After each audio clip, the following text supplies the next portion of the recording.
For over 4,000 years, the Great Pyramid of Giza has stood as a testament to human ingenuity, rising nearly 500 feet into the Egyptian sky.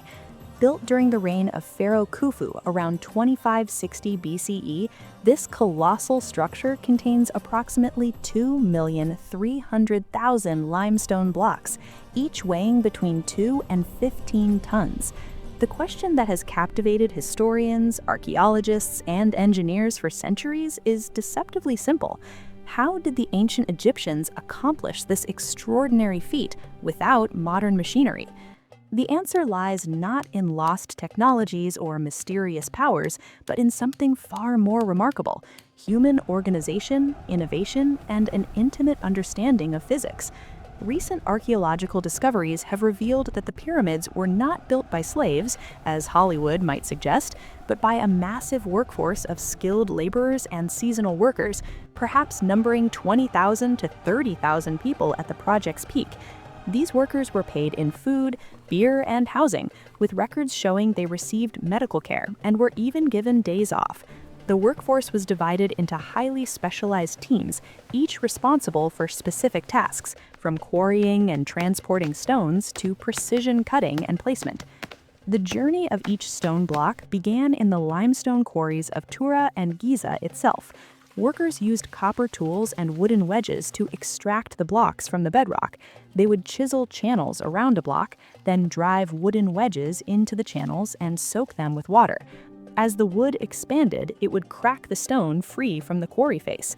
This technique, while time-consuming, was remarkably effective and left the distinctive tool marks we can still see on ancient quarry walls today. The truly massive granite blocks used in the King's Chamber came from Aswan, over 500 miles to the south, and were transported down the Nile during the annual flood season, when the river became a natural highway. Moving these enormous stones was perhaps the greatest challenge the builders faced, and they solved it through clever application of simple physics. Experimental archaeology has shown that workers used wooden sledges to drag the blocks across the desert. In 2014, physicists discovered evidence of an ingenious technique depicted in ancient Egyptian tomb paintings. Workers poured water on the sand in front of the sledge, which reduced friction by up to 50%, making it possible for a team of men to pull loads that would otherwise have been immovable. The wet sand formed a firmer surface that prevented the sledge from digging in, transforming an impossible task into a manageable one. For the Aswan granite, the Egyptians capitalized on the Nile's seasonal flooding, loading stones onto barges that could carry weights no human team could drag across the land. Once at the construction site, the real engineering marvel began. The prevailing theory, supported by archaeological evidence and computer modeling, suggests the Egyptians used a system of ramps to raise the stones to greater and greater heights.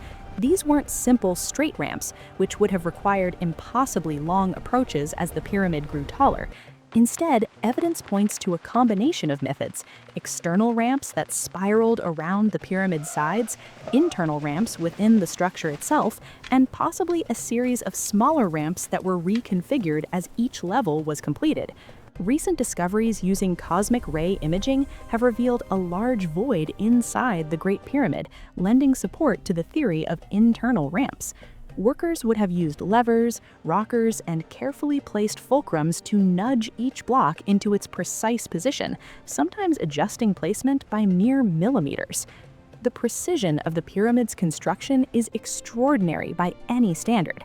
The base of the Great Pyramid is level to within just 2 centimeters across its entire 750-foot width, and the sides are aligned to the cardinal directions with an error of less than 4 minutes of arc.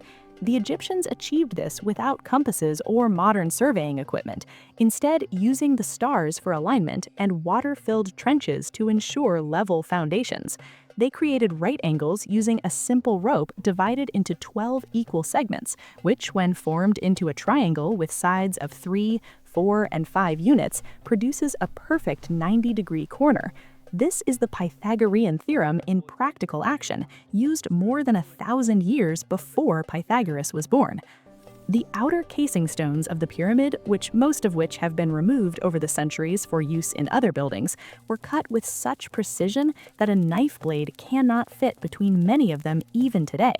This level of accuracy was achieved through patient work with copper saws, possibly aided by quartz sand as an abrasive, and constant checking with simple but effective measuring tools. The Egyptians were masters of quality control, and they understood that the stability of the entire structure depended on the care taken with each individual stone. What makes the construction of the pyramids even more impressive is the timeline. Herodotus, the Greek historian, claimed the Great Pyramid took 20 years to build, and modern calculations suggest this is plausible. If 2,300,000 blocks were placed over 20 years, working year-round, that means the workers would need to place approximately 12 blocks per hour during a 10-hour workday. This would have required extraordinary organization, with multiple teams working simultaneously on different parts of the structure, supply chains ensuring a constant flow of materials, and foremen coordinating the complex choreography of thousands of workers.